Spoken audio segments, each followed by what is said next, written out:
고난주간입니다. 처음으로 입당 본당에서 예배를 드리는데요. 마태복음 21장 1절에서 11절까지 교독하겠습니다. 제가 먼저 읽을게요. 1절 읽겠습니다. 마태복음입니다. 문제가 있는 것 같습니다. 네, 제가 읽을게요.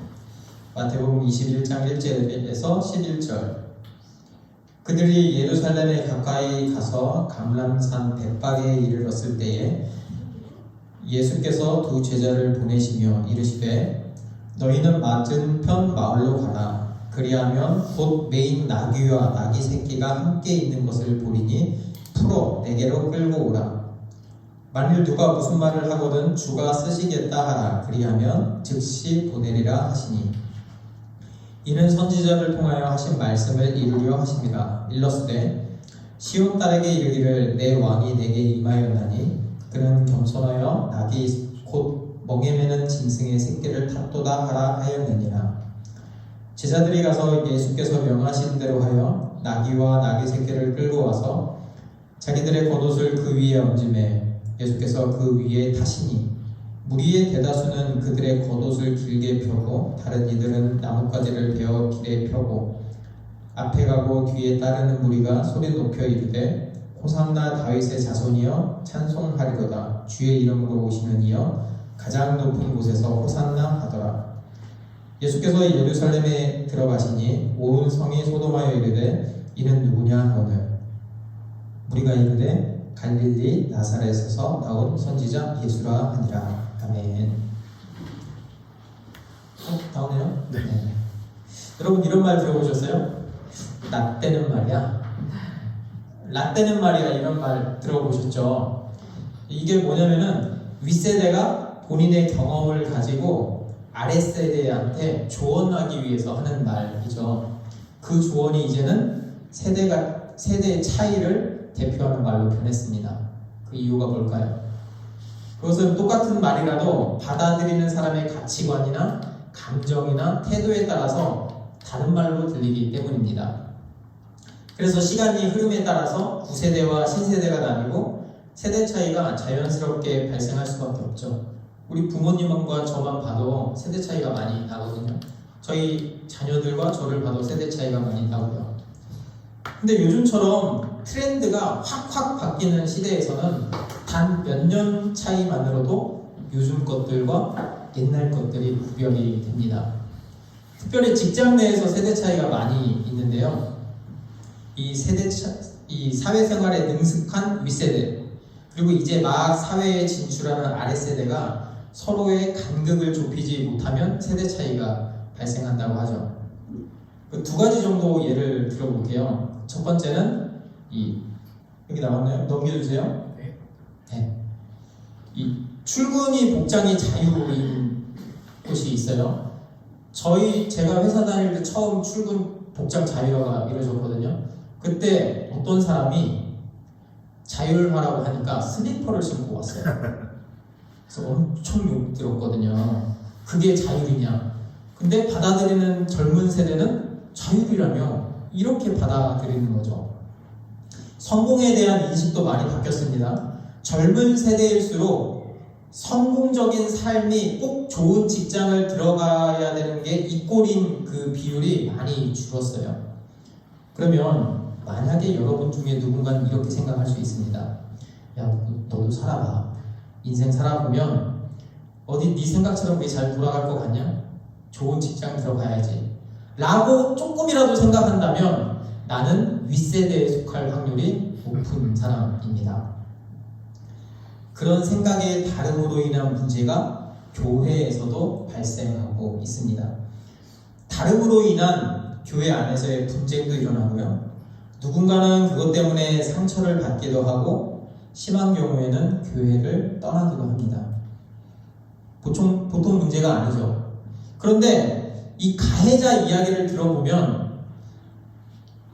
내가 이 사람이 엄청 미워서 그렇지 않다는 거예요. 나는 이 사람을 위해서 해준 얘기라고 하는데 받아들이는 사람은 상처를 받는다니까요. 왜 교회에서도 이런 문제가 발생을 할까? 그래서 이 본문을 통해서 이런 문제가 왜 발생을 하고 해결책은 없는지 한번 살펴보도록 하겠습니다. 오늘 굉장히 유명한 본문이에요. 오늘은 예수님이 예루살렘으로 입성하시는 장면입니다. 예수님은 그동안 수차례 예루살렘을 방문하셨는데요. 마태복음이거든요. 마태는 그동안 예루살렘에 입성하신 예수님에 대해서 기록하지 않았어요. 그리고 이번에 딱 일주일간의 기간을 전체 본문의 30%나 할애하면서 기록합니다. 그만큼 이 예루살렘의 예수님의 방문은 특별한 의미가 있다는 뜻이겠죠. 사실 예수님은 예루살렘에 조용히 들어가실 수도 있었고요. 누구의 눈에 띄지도 않게 말이죠.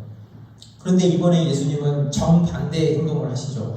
오히려 모든 사람들의 관심을 자신에게 집중시킵니다. 예수님은 갈릴리에서부터 감람산까지 이렇게 여행을 오랜 기간 동안 해서 오셨거든요. 그때 걸어 다니셨어요. 그리고 예루살렘까지 딱 4km 남았어요. 벳바게라는 곳에서 4km 남았는데 거기를 굳이 짧은 거리를 나귀를 타고 갈 이유가 없었거든요. 그런데 이제 와서 굳이 나귀를 타십니다. 뭐 의도가 있겠죠. 나귀를 타셨기 때문에. 예수님 일행이 감람산 벳바게에 도착했습니다. 여기 보이시죠? 굉장히 가까워요. 여기 벳바게고 바로 이제 예루살렘 성이 있거든요. 거기서 예수님은 2명의 제자를 맞은편 마을로 보냅니다. 그러면서 이렇게 말씀하시죠.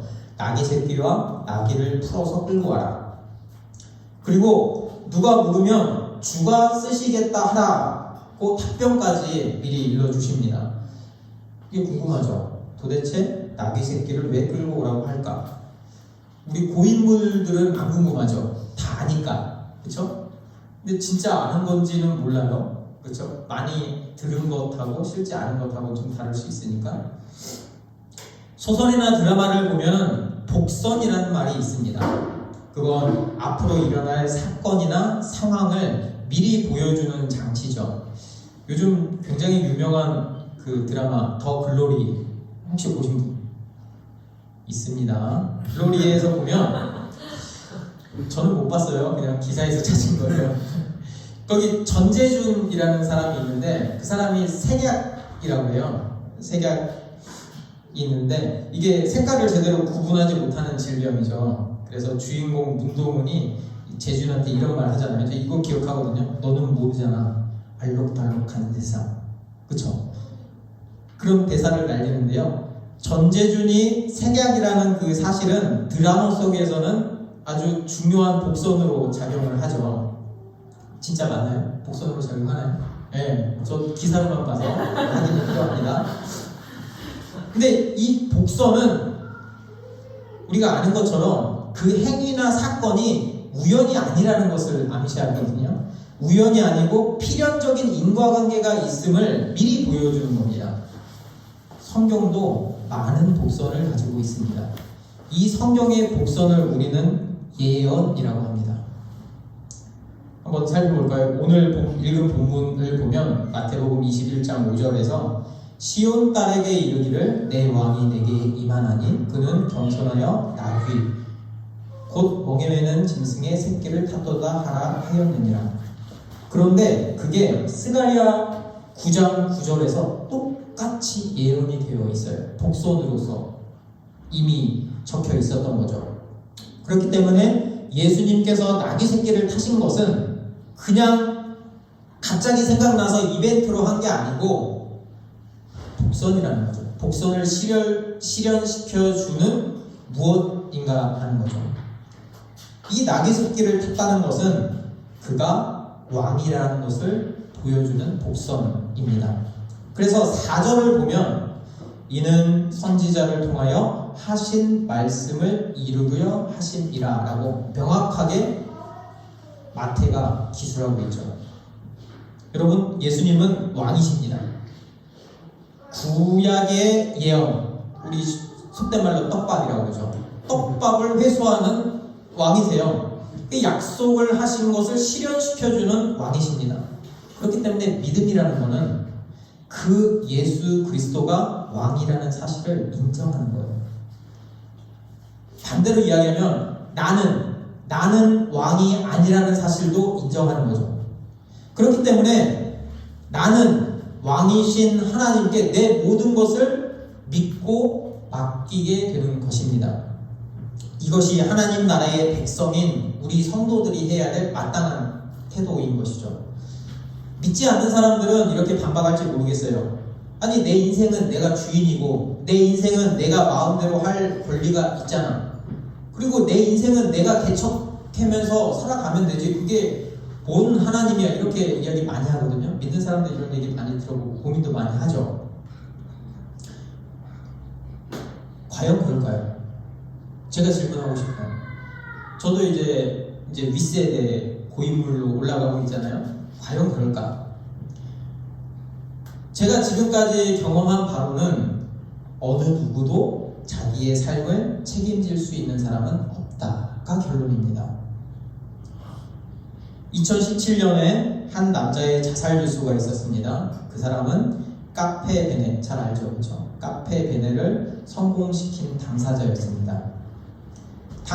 그때 당시 우리나라 커피 시장은 스타벅스와 커피빈이 양분하던 시대였어요. 그때 카페 베네는 생긴 지 불과 2년 만에 외국 브랜드하고 어깨를 나란히 하게 되었습니다. 그리고 그 대표에게는 커피왕이라는 수식어가 붙었죠. 그리고 그 사람은 자신의 그 성공 경험, 굉장히 중요하거든요. 그 성공 경험을 가지고 망고6와 주스6를 만듭니다. 그리고 결국 부도를 맞습니다. 그 부도는 그 커피왕을 자살로 내몰게 됩니다. 안타깝죠. 무엇이 그 사람을 죽음까지 내몰게 만들었을까? 여기서 우리가 알 수 있는 것은 우리의 인생은 그 속도가 빨라지면은 브레이크 페달이 사라지는 자동차 같아요. 그 사람이라고 브레이크를 밟고 싶지 않았을까요? 근데 이미 늦어버린 거죠. 브레이크를 못 밟은 거죠. 자기 힘으로는 그 길이 잘못 들어선 길이라는 걸 아는데도 멈출 수도 없고 방향을 바꿀 수도 없는 거예요.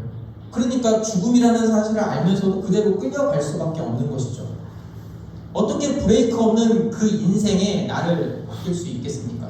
브레이크 없는 차는 쓸모가 없어요. 타면 안 되는 거죠. 어떤 사람은 또 반박할 수 있어요. 특히 이런 사람이 반박을 합니다. 지금까지 성공해 온 사람, 그리고 성공의 가도를 달리고 있는 사람은 이 말에 인정을 못할 수 있어요. 하지만 앞으로 어떻게 될지는 아무도 모릅니다. 갑자기 사고가 날 수도 있고요. 큰 병에 걸릴 수도 있고요. 그렇게 부자였던 스티브 잡스가 병에 걸려서 죽었어요. 그렇죠? 어떤 곳에서 문제가 생길 수 있는데 그걸 내가 알 수가 없는 거죠. 설사 안다 한들 그것을 컨트롤할 수 있는 능력이 없습니다. 우리한테는. 우리들 너무 잘 알죠. 코로나가 우리를 덮쳤을 때 인간의 무기력함을 우리는 느꼈잖아요. 제 주변에 많은 분들이 코로나인 걸 알면서도 어찌하지 못하고 죽음을 맞이했습니다. 여러분 주변에는 코로나 때문에 돌아가셨다는 분 몇 분이나 계시나요? 저는 목회를 하니까 주변에서 코로나 때문에 돌아가셨다는 분은 처음 알아요. 카페 베네의 대표도 한때는 누군가의 롤 모델이었습니다. 만져볼 수 없는 돈을 벌었고요. 사회에서 인정받았고 칭송받았고 명예도 있었죠. 여러분 중에 몇 명이 그 사람만큼 유명해질 수 있을까요? 우리 일생을 통틀어서. 우리들 중에 몇 명이 그 사람만큼 돈을 벌 수 있을까요? 번다 한들 그도 쓰러졌습니다. 우리도 우리의 일생을 알 수가 없는 거죠. 세상에서는 수많은 롤 모델을 제시합니다. 성공하기 위해서는 이런 롤 모델이 있어야 돼. 하지만 이제 우리는 알죠. 그 롤 모델이 우리의 인생을 다 책임져 주지는 못한다는 그 사실을 말이죠. 그렇기 때문에 우리는 연약하기 때문에 어떤 환경에서도 믿고 의지할 수 있는 그 누군가가 필요한 거예요. 우리가 자신의 한계를 정말 객관적으로 놓고 내가 내 인생을 컨트롤할 수 없구나, 그 사실, 그 한계를 깨닫는다면 그때 우리는 하나님을 바라볼 수 있습니다. 왕이신 그분은 창조주시고 통치자이십니다. 그분에게는 약점이 없고 실패가 없습니다. 그분이 다스리는 나라에는 행복이 있습니다. 그러니까 우리가 그분을 붙잡는 거예요. 그분은 넘어지지 않는 롤 모델이거든요. 우리가 그 하나님의 나라에 속할 때 우리는 믿는다고 표현을 하죠. 하나님을 믿을 때 우리에게는 진정한 행복이 찾아옵니다. 진짜 인생의 성공을 경험하게 됩니다. 왕이신 그분은 자신의 백성을 절대 위험에 놔두지 않죠. 그렇죠? 아니에요? 자기 나라에 누가 침범해 오는데 가만히 있진 않잖아요. 그렇죠? 그래서 우리가 할 일은 그 머리 대신 예수님, 왕이신 예수님을 바라보는 거예요. 그분의 말씀을 듣고 인정하고 확신하고 그 말씀대로 순종하는 거예요. 그게 백성이 할 마땅한 태도 아니겠습니까? 예수님은 제자들에게 이렇게 말씀하십니다. 마태복음 21장 2절 3절에서 너희는 맞은편 마을로 가라. 그리하면 곧 메인 나귀와 나귀 새끼가 함께 있는 것을 보리니 풀어 내게로 끌고 와라. 만일 누가 무슨 말을 하거든 주가 쓰시겠다 하라. 그리하면 즉시 내리라. 우리는 그분이 가라 할 때 가고 오라 할 때 오는 것입니다. 그게 바로 믿음이거든요. 주변이 뭐라고 해도 우리의 대답은 항상 한결같아야 돼요. 이렇게 말해야 되죠. 주가 쓰시겠다고 했습니다. 이렇게 말해야 되는 거예요. 다른 사람의 말을 들을 필요가 없습니다. 왜냐하면 그 사람들이 우리 인생을 책임져 줄 수 없거든요. 왕이신 하나님만이 우리의 인생을 책임져 줄 수 있기 때문입니다. 그래서 우리는 오직 하나님의 말씀에만 귀 기울이면 되는 거예요. 그렇게 된다면 우리 모두의 생각은 하나로 모아지겠죠. 왜? 내 의견이 중요한 게 아니고 하나님의 의견, 왕이신 하나님의 의견이 중요하기 때문이죠. 다시 나귀 이야기로 돌아가 볼까요? 제자들이 예수님의 말씀대로 나귀와 나귀 새끼를 끌고 왔습니다. 제자들은 나귀 새끼 위에 자신의 그 겉옷을 이렇게 얹었고요. 예수님이 예루살렘 성에 나귀를 타고 들어가실 때 모여든 많은 무리들이 있었거든요. 그 사람들이 자신의 겉옷을 길에다가 이렇게 펼쳐 얻었습니다. 이렇게요. 이 팔레스타인에서 그 겉옷은 그 사람들의 전 재산이었어요. 못 사는 동네. 그러니까 그 예수님 따라다니는 사람들이 엄청 부자가 많이 따라다니진 않거든요. 부자라고 하더라도 이 대부분 한벌로 살아가는 이 사람들이 이 겉옷을 보면 그렇기 때문에 그 사람이 어떤 사람인지 알 수 있었어요. 아, 이 사람이 얼마나 부자인지, 무슨 일을 하고 사는지 그 겉옷을 통해서 알 수 있었거든요. 그렇기 때문에 그 겉옷은 그 사람의 정체성이었어요. 이 사람이 어떤 사람이다 옷을 보면서 판단할 수 있었기 때문에 그 겉옷을 땅에 까는 그 행위는 이런 표현이었습니다. 예수님을 나의 왕으로 섬기겠습니다 라는 표현이었어요. 그때 다스리는 왕이 있었거든요. 헤롯이라는 왕이 있었는데 이거 굉장한 일입니다. 이 펼치는 행위는 헤롯이 우리의 왕이 아닙니다. 예수님이 우리의 왕입니다 라는 굉장한 퍼포먼스였어요. 반역죄로 처벌받을 수도 있었죠. 그리고 또 그 사람들 중에 어떤 사람들은 나무에서 잘라낸 가지를 흔들면서 예수님을 위한 축하 행렬을 만듭니다. 이것 또한 왕과 관련되어 있습니다. 그들은 이스라엘을 억압하던 이방 군대를 무찌른 마카비우스라는 이야기를 여전히 기억하고 있습니다. 혹시 역사 좋아하시는 사람은 이런 얘기 안 들어봤죠? 성경을 잘 읽어야 됩니다. 네. 마카비우스 이야기 있어요. 그 이방 나라를 이스라엘 군대가 한번 물리친 적이 있어요. 그 마카비우스를. 그때 그들이 들어올 때 종려나무 가지를 이렇게 흔들었습니다. 왕의 귀환 같은 느낌이죠. 여기서 끝나지 않습니다. 그 무리들은 예수님을 향해서 이렇게 외칩니다. 호산나 다윗의 자손이여 찬송하리로다. 이렇게 얘기 안 했겠죠. 호산나 다윗의 자손이여 찬송하리로다 이렇게 했겠죠. 엄청 기쁘게. 9절 한번 볼까요? 이 상황을 이렇게 묘사하고 있습니다. 앞에서 가고 뒤에서 따르는 무리가 소리 높여 이르되 호산나 다윗의 자손이여 찬송하리로다. 주의 이름으로 오시는 이여 가장 높은 곳에서 호산나 하더라. 그 호산나는 주여 우리를 구원해 주소서라는 뜻입니다. 그러니까 해방시켜달라는 말이죠. 심지어 예수님을 다윗의 자손이라고 부르잖아요. 다윗은 어떤 분이죠? 우리나라 하면 세종대왕 떠오르는 것처럼 이스라엘 하면 다윗이 떠오르는 거죠. 예루살렘 성은 다윗 왕이 1000년 전에 자신의 수도를 삼은 곳이고 거의 500년 동안 유대인들은 다윗과 같은 왕을 기다렸죠. 제대로 나라 구실을 한 적이 없으니까요. 그리고 예수님을 보니까 그들은 이렇게 생각했습니다.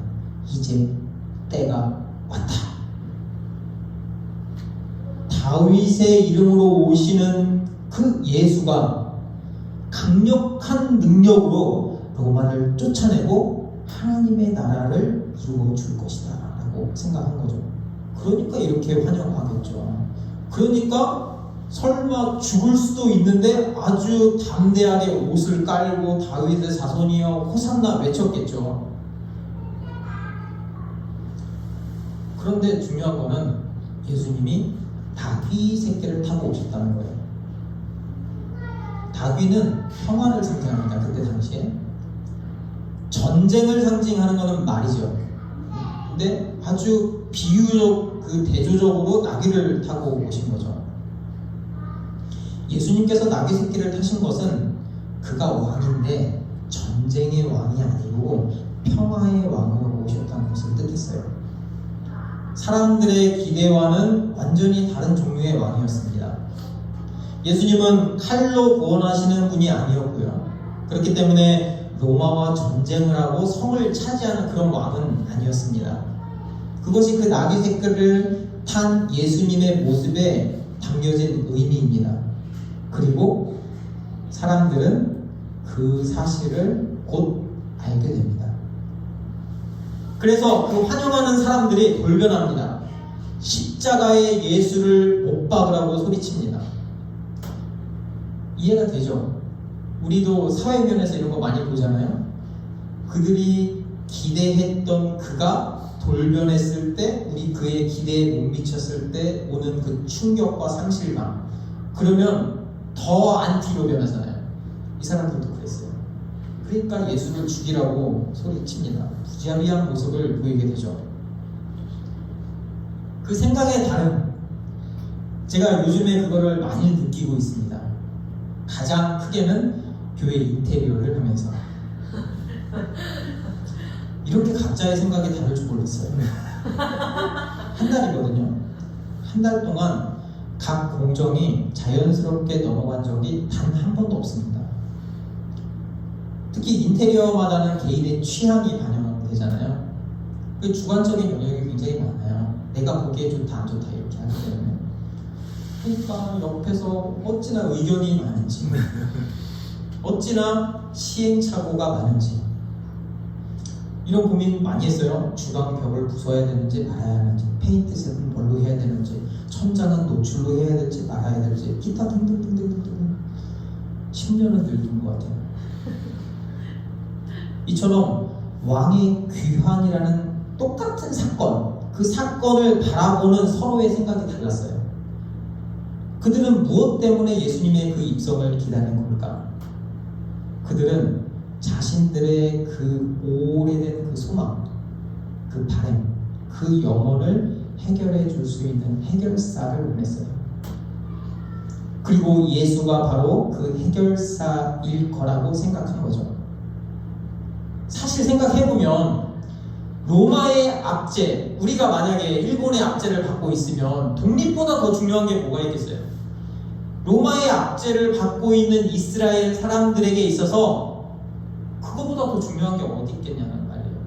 너무 이해가 되지 않아요? 우리도 마찬가지죠. 우리도 사람마다 그 인생에서 꼭 해결하고 싶은 게 있거든요. 누가 뭐래도 나 이거는 꼭 해결하고 싶다. 가난한 사람은 가난에서 벗어나고 싶고요. 건강을 잃은 사람은 건강 회복하고 싶고요. 그러니까 이 자신의 필요를 왕이신 하나님께 고하는 거죠. 그렇죠? 이게 나쁜 게 아니에요. 당연하죠. 백성이 하나님께 내가 아파요. 내가 가난해요. 내 영혼 해결해 주세요. 할 수 있잖아요. 근데 문제가 뭐냐면 우리의 바람이 예수님의 바람과 다르니까 문제가 생기는 거예요. 바로 지금과 같은 상황이죠. 여러분 생각해 봅시다. 로마로부터 만약에 이스라엘이 해방되어서 자유인이 되었다고 하더라도 그들이 여전히 죄의 종으로 살아간다면 그들의 인생에서 바뀌는 건 없습니다. 잠깐 짧은 인생 사는 동안 기분은 좋을 수 있겠죠. 만약에 우리에게 돈이 많아서 가난에서 벗어나서 부자가 된다고 하더라도 여전히 내가 돈밖에 모르는 돈의 노예로 산다면 우리의 삶은 더 나아지지 않아요. 더 각박해질 뿐입니다.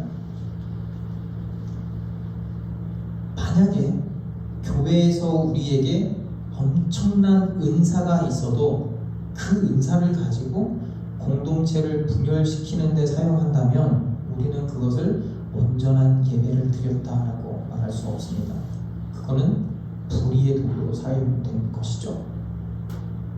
여러분, 예수님은 이 땅에 구원자로 오셨습니다. 우리 모든 문제의 그 뿌리인 죄 문제를 해결하기 위해서 오셨어요. 그래서 예수님이 나타를 하고 오신 것은 가장 낮은 자리에서 섬기고 희생하러 오신 거죠. 마지막에 십자가를 통해서 자기 생명을 내놓으러 오신 거예요. 하지만 우리들의 그 욕망, 나의 그 욕망은 그 예수님을 바라보는 그 시선을 가렸어요. 볼 수 없게 만든 것이죠. 그리고 그 욕망이 예수님을 죽인 거죠. 여러분 곰곰이 생각해 봅시다. 저와 여러분은 정말 예수님을 구원자로 여기고 있나요? 아니면 내 욕망을 실현시켜줄 해결사로 여기고 있나요? 그래서 여러분의 행동과 기도를 보면, 저의 행동과 기도를 보면 그게 고스란히 드러납니다. 어떤 사람은 다 잘 되게 해주세요 라고만 기도하고요. 어떤 사람은 건강하게 해주세요 라고만 기도하고요. 그런 사람들은 아무리 교회를 오래 다녔어도, 아무리 중직자라고 하더라도 예수님의 그 바램과는 다른 것이죠. 지금 우리의 모습이 유대인과 다르다고 말할 수 있을까? 우리는 자신 있게 그들이 잘못됐습니다 라고 잘못됐다고 이야기할 수 있을까요? 저는 좀 더한 것 같아요. 그 사람보다. 그러니까 이 해결사로 여기는 정도를 지나쳐서 해결사로 취급도 안 해주는 경우도 많거든요. 저는 내 마음대로 하는 경우도 너무 많이 있거든요. 어떻게 보면 이게 우리의 평생 고민일 것 같아요. 그래도 희망이 있죠. 우리가 이 자리에 앉아 있으니까요. 하나님 말씀을 듣기 위해서 이 자리에 앉아 있기 때문이죠. 여러분, 우리는 주님을 구원자로 바라보아야 됩니다. 구원자로 바라보는 게 굉장히 중요하거든요. 그 어떻게 바라봐야 되느냐? 그 두 가지로 성경에 적혀 있더라고요. 첫 번째는 우리가 그리스도인이라는 정체성을 갖는 거예요. 사도 바울은 갈라디아서 2장 20절에 이렇게 이야기했습니다. 내가 그리스도와 함께 십자가에 못 박혔나니 그런즉 이제는 내가 사는 것이 아니요 오직 내 안에 그리스도께서 사시는 것이라. 우리는 우리의 그 옛사람, 예수님을 믿기 전에 우리를 옛사람이라고 하거든요. 옛사람을 십자가에 못 박은 사람이에요. 그러니까 우리 옛사람은 죽은 거예요. 그리고 우리 안에는 그 옛사람인 나의 욕망, 나의 자아만을 위한 그런 게 존재하지 않죠. 내 안에는 누가 사냐면 예수 그리스도가 사는 거예요. 내 안에 성령님이 사시는 거죠. 그렇기 때문에 그리스도인 안에는 그리스도가 그래서 그리스도인이라고 하는 거예요. 예수님이 사신다는 그 정체성을 분명히 가지고 있어야 됩니다. 두 번째는 그 정체성이 있기 때문에 그리스도인답게 살아야 돼요. 예수님께서는 제자들에게 이렇게 말씀하셨습니다. 누가복음 9장 23절에서 또 우리에게 이르시되 아무든지 나를 따라오려거든 이 그리스도인으로 살려면 자기를 부인하고 날마다 제 십자가를 지고 나를 따를 것이니라.